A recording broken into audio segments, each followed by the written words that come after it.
Israel's forever war. The ceasefire announced between Israel and the Palestinian organization, Hamas, does not erase the memory of the chilling and heart-wrenching images from Gaza during the 11 days of violence. Refugee camps bombarded by Israeli forces, children killed in missile attacks, buildings targeted and destroyed, people watching helplessly as bodies of family members were pulled out of the rubble and thousands left homeless and traumatized. The humanitarian crisis unleashed by Israeli aggression affected every Palestinian. The Israeli military onslaught against the Palestinians added another grim chapter to over 70 years of brutality and suffering inflicted on a dispossessed and displaced people by an occupying power. Palestinians have been forced out of their homeland, deprived of their land and subjected to unceasing repression, arbitrary arrests and collective punishment. They have seen entire neighborhoods being demolished and people uprooted to make way for illegal Israeli settlements. Gaza's 2 million inhabitants have suffered 14 years of a blockade and cruel restrictions imposed by Israel. Against this backdrop of historical injustice, it took only a spark for the situation to erupt in which the occupying power rained havoc but was met by resistance from people armed only with an unshakable belief in their cause. The trigger for the latest flare-up was a combination of factors: an unprovoked police assault on worshippers at Al-Aqsa Mosque during Ramazan and eviction of Palestinians from their homes in occupied East Jerusalem's neighborhood of Sheikh Jarrah. A ceasefire has brought the latest Israeli aggression to an end, but this will only be a lull before the next storm. What followed were mass protests by Palestinians in Gaza, in cities and villages across the West Bank and in Israel. They were ruthlessly crushed by Israeli forces. Rocket attacks by Hamas followed, and then indiscriminate Israeli airstrikes that claimed the lives of more than 240 Palestinians, including over 65 children. While this carnage continued for 11 days, the OIC issued a statement of condemnation but contemplated no collective action. The statement was long on rhetoric but short on action. Arab countries that recently established diplomatic relations weren't asked to suspend those ties. In fact, their so-called normalization policy towards Israel may have emboldened Tel Aviv to act with impunity. The US and its Western allies were blindsided to the Palestinian plight by their unflinching support for Israel. US leaders called for de-escalation after days of crisis. An emergency UN Security Council meeting was delayed for days, because of Washington. When it met, the US repeatedly blocked a statement that all other 14 members of the Council agreed on, which called for de-escalation, an end to evictions of Palestinian families and respect for international humanitarian law. This left the US isolated at the UN but did not persuade Washington to modify its stance.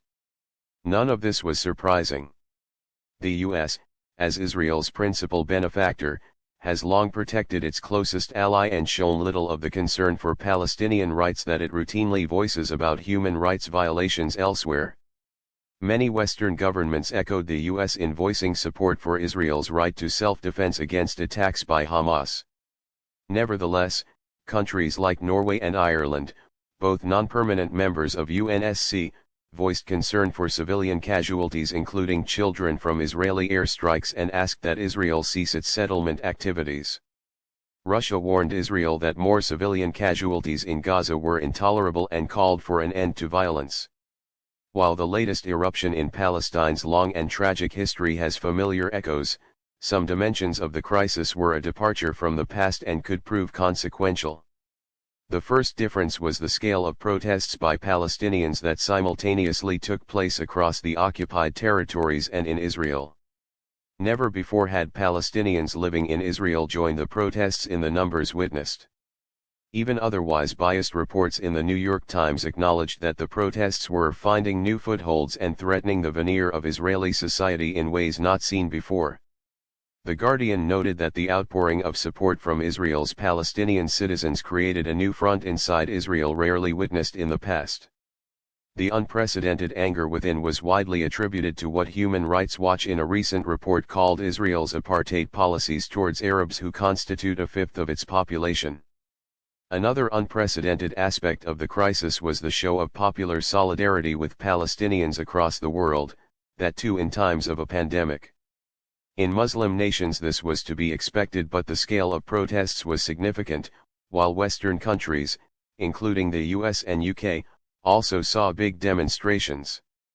This wave of global public support contrasted sharply with the positions adopted by governments, especially in the West, although bold voices in the US Congress and other Western parliaments were a call of conscience for them.